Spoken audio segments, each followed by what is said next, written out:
प्रगति पथ के निर्माण करवाए जाने की मैं घोषणा करती हूँ। आगामी वर्ष 500 करोड़ रुपए की लागत से 250 गांवों में कार्य हाथ में लिए जाने प्रस्तावित हैं।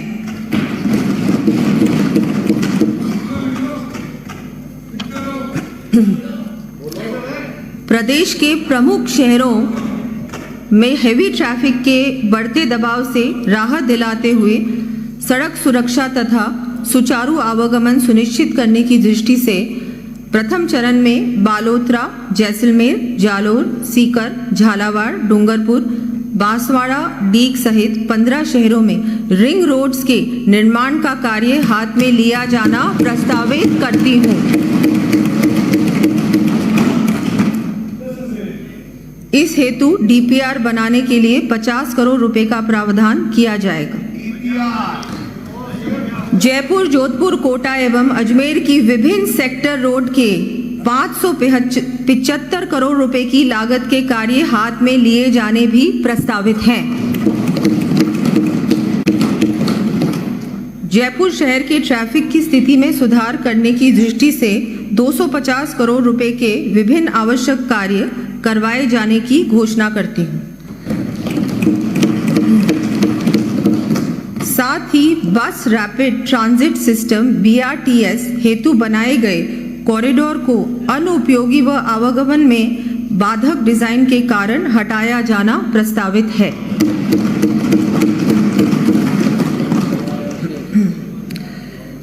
प्रदेश में आमजन को यातायात की सुविधा सुलभ कराने तथा यातायात के बढ़ते दबाव के प्रबंधन की दृष्टि से रोडवेज के द्वारा 500 नई बसें GCC मॉडल पर उपलब्ध करवाए जाने की मैं घोषणा करती हूँ। साथ ही शहरी क्षेत्रों हेतु भी 500 बसें राजकीय शहरी ट्रांसपोर्ट कॉरपोरेशन के माध्यम से GCC मॉडल पर उपलब्ध करवाया जाना प्रस्तावित है। जयपुर मेट्रो के सेकंड फेज को गति देते हुए केंद्र सरकार के साथ जॉइंट वेंचर में स्थापित राजस्थान मेट्रो रेल कॉरपोरेशन के माध्यम से 12,000 करोड़ रुपए की लागत से सीतापुरा औद्योगिक क्षेत्र से अंबाबाड़ी एवं विद्याधर नगर टोडी मोड़ तक के कार्य को हाथ में लिया जाना प्रस्तावित है। साथ ही जगतपुरा एवं वैशाली नगर क्षेत्रों में मेट्रो के विस्तार हेतु डीपीआर बनवाई जाएगी। समस्त संभागीय मुख्यालयों हेतु कॉम्प्रिहेंसिव मोबिलिटी प्लान भी बनवाया जाएगा। सुनियोजित विकास एवं नागरिक सुविधाएं, क्षेत्रीय एवं ग्रामीण विकास। माननीय अध्यक्ष महोदय, जैसा कि सर्वविदित है, हमारा प्रदेश भौगोलिक दृष्टि से देश का सबसे बड़ा राज्य होने के साथ ही रीजनल डिस्पैरिटीज से भी परिपूर्ण है। इस कारण हम प्रदेश के कोने कोने में निवास करने वाले परिवारों की क्वालिटी ऑफ लाइफ इंप्रूव करने के लिए प्रयासरत हैं। इसी क्रम में डॉक्टर श्यामा प्रसाद मुखर्जी जिला उत्थान योजना के साथ साथ 17 दिसंबर 2024 को माननीय मुख्यमंत्री श्री भजनलाल जी शर्मा जी द्वारा प्रत्येक जिले को अलग पहचान दिलाने की दृष्टि से प्रारंभ की गई पंचगौरव योजना को भी गति देने के लिए आगामी वर्ष 550 करोड़ रुपए के कार्य करवाए जाना प्रस्तावित करती हूँ।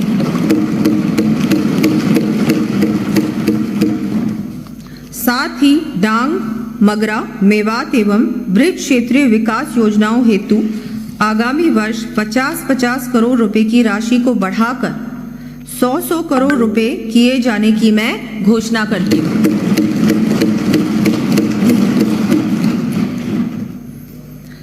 इस क्रम को आगे बढ़ाते हुए आगामी वर्ष से प्रदेश की अंतर्राष्ट्रीय सीमा से निकट निवास करने वाले परिवारों की सुविधाओं के उन्नयन के लिए मुख्यमंत्री थार सीमा क्षेत्र विकास कार्यक्रम प्रारंभ करने की घोषणा करती हूँ। इस हेतु 150 करोड़ रुपए का फंड स्थापित किया जाना प्रस्तावित है। प्रदेश में अनुसूचित जनजाति तथा अनुसूचित जाति कल्याण के साथ ही विशेष रूप से जनजातीय उपयोजना क्षेत्र तथा अनुसूचित जाति की बसावटों के निवासियों को आधारभूत सुविधाएं उपलब्ध कराने की दृष्टि से SC, SP एवं TSP फंड्स की राशि को आगामी वर्ष बढ़ाते हुए 1,750 करोड़ रुपए किए जाने की मैं घोषणा करती हूँ।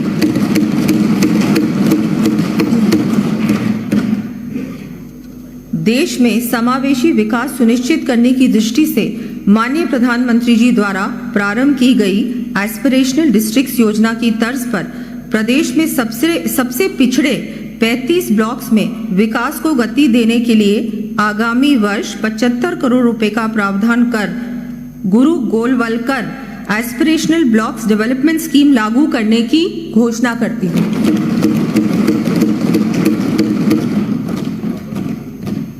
ग्रामीण क्षेत्रों में निवासरत परिवारों को लाइवलीहुड हेतु संबल देने की दृष्टि से आगामी वर्ष महात्मा गांधी नरेगा योजना अंतर्गत 3,400 लाख मानव दिवसों का सृजन करना प्रस्तावित है। स्वामित्व योजना के अंतर्गत समस्त राजस्व ग्रामों का ड्रोन सर्वे पूर्ण कर आगामी वर्ष में 2 लाख परिवारों को नए पट्टे वितरित किए जाने की मैं घोषणा करती हूँ।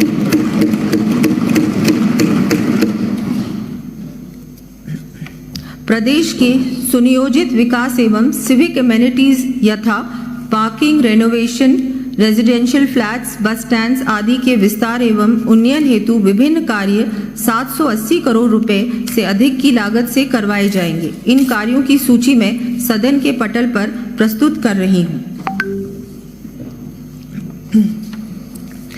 प्रदेश के शहरी क्षेत्रों के समावेशी विकास, पलायन की रोकथाम, सीवरेज, ड्रेनेज, सैनिटेशन तथा वेस्ट डिस्पोजल हेतु लगभग 12,050 करोड़ रुपए की लागत से 7 वर्षों की अवधि की पंडित दीनदयाल उपाध्याय शहरी विकास योजना इंप्लीमेंट किए जाने की मैं घोषणा करती हूँ। इन कार्यों का विवरण मैं सदन के पटल पर प्रस्तुत कर रही हूँ।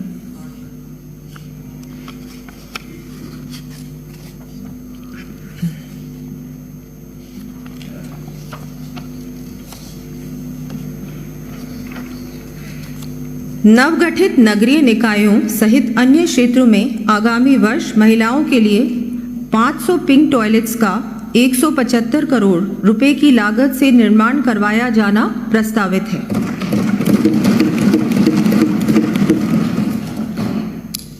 औद्योगिक विकास, सांस्कृतिक धरोहर के साथ साथ आज हमारा प्रदेश इकोनॉमिक एंड कमर्शियल एक्टिविटीज का प्रमुख केंद्र बन चुका है। राइजिंग राजस्थान समिट के तहत प्राप्त निवेश प्रस्तावों को हम समयबद्ध रूप से धरातल पर उतारना सुनिश्चित करेंगे। इस दिशा में इन्वेस्टमेंट फैसिलिटेशन हेतु स्थापित single window one stop shop का सुदृढ़ीकरण करते हुए वर्तमान में उपलब्ध विभिन्न विभागों द्वारा प्रदत्त ऑनलाइन परमिशंस की संख्या को बढ़ाकर 149 करने की मैं घोषणा करती हूँ। इस सिंगल विंडो की यूटिलिटी तथा एफिशिएंसी में वृद्धि की दृष्टि से विभागों हेतु कम्पिटिटिव इंडेक्स जारी किया जाना प्रस्तावित है। राइजिंग राजस्थान के अंतर्गत हस्ताक्षरित MOUs के क्रियान्वयन को गति देने के लिए इफेक्टिव कोऑर्डिनेशन हैंड होल्डिंग के लिए PMU का गठन किया जाना भी प्रस्तावित है। निवेशकों को समयबद्ध रूप से अपना संस्थान स्थापित करने में सहयोग देने की दृष्टि से बिचून, जयपुर, भिवाड़ी, खेड़तल, तिजारा के औद्योगिक क्षेत्रों में फ्लैटेड फैक्ट्री की व्यवस्था लागू की जाएगी। इसके साथ ही प्लग एंड प्ले मॉडल पर भी औद्योगिक क्षेत्र विकसित किए जाएंगे। प्रदेश में रोजगार के अधिकाधिक अवसरों का सृजन करने के साथ ही सर्विस सेक्टर में निवेश बढ़ाने के उद्देश्य से ग्लोबल कैपेसिटी सेंटर पॉलिसी लाया जाना भी प्रस्तावित है।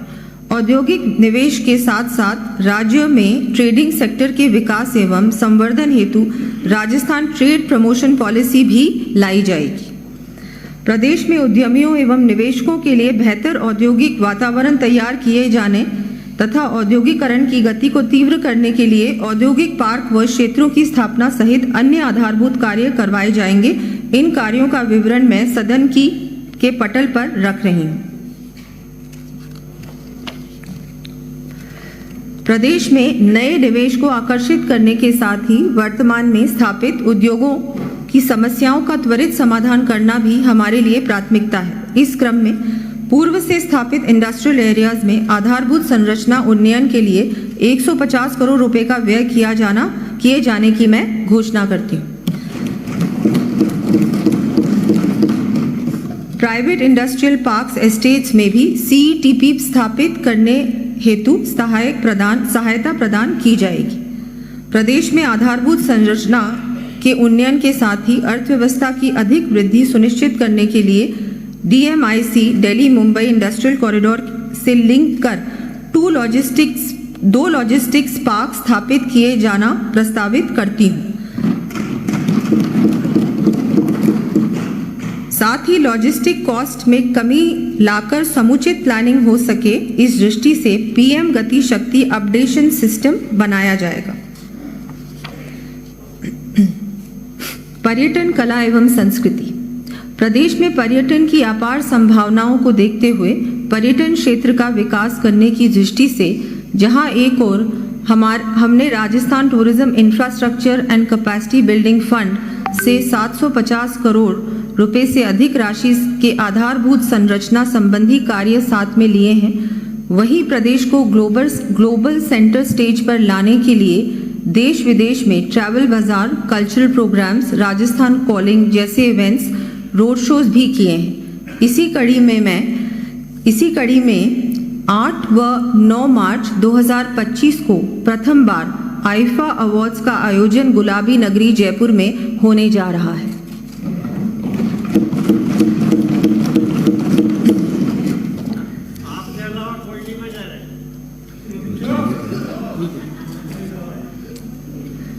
प्रदेश में पर्यटन गतिविधियों को नई ऊंचाइयों पर ले जाने के लिए आगामी वर्ष 975 करोड़ रुपए की इंफ्रास्ट्रक्चर डेवलपमेंट के कार्य हाथ में लिए जाने के साथ ही विभिन्न धार्मिक स्थलों पर आधारभूत संरचना व सुविधा विकसित किए जाने संबंधी कार्य करवाए जाएंगे।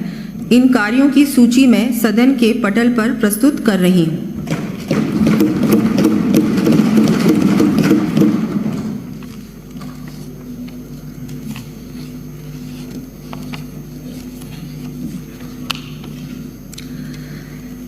राज्य के आदिवासी बहुल्य जिलों में स्थित ऐतिहासिक, धार्मिक तथा eco tourism sites Tripura Sundari, Mangarh धाम, वेणेश्वर धाम, सीता माता अभ्यारण्य, ऋषभदेव, गौतमेश्वर मंदिर, मातृकुंडिया आदि को सम्मिलित करते हुए 100 करोड़ रुपए व्यय कर ट्राइबल टूरिस्ट सर्किट विकसित किए जाने की मैं घोषणा करती हूँ।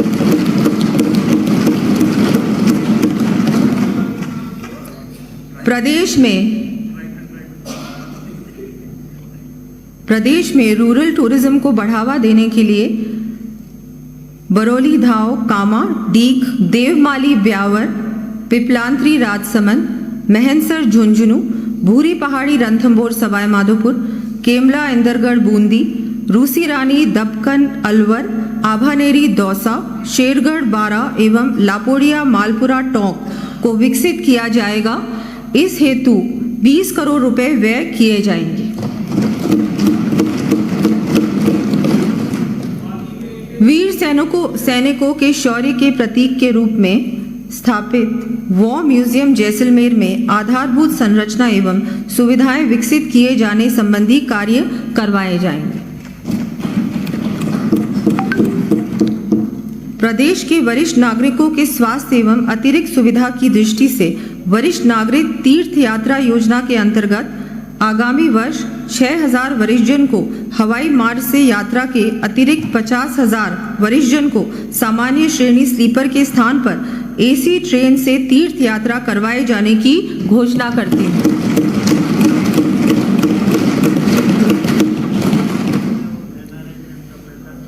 माननीय मुख्यमंत्री श्री भजनलाल जी शर्मा द्वारा प्रयागराज महाकुंभ में की गई घोषणा के क्रम में राज्य में स्थापित विभिन्न मंदिरों के उन्नयन हेतु 101 करोड़ रुपए तथा राज्य के बाहर स्थित देवस्थान विभाग के अधीन मंदिरों के लिए 60 करोड़ रुपए की लागत से कार्य करवाए जाने प्रस्तावित हैं। तथा मंदिरों में भोग की राशि को बढ़ाया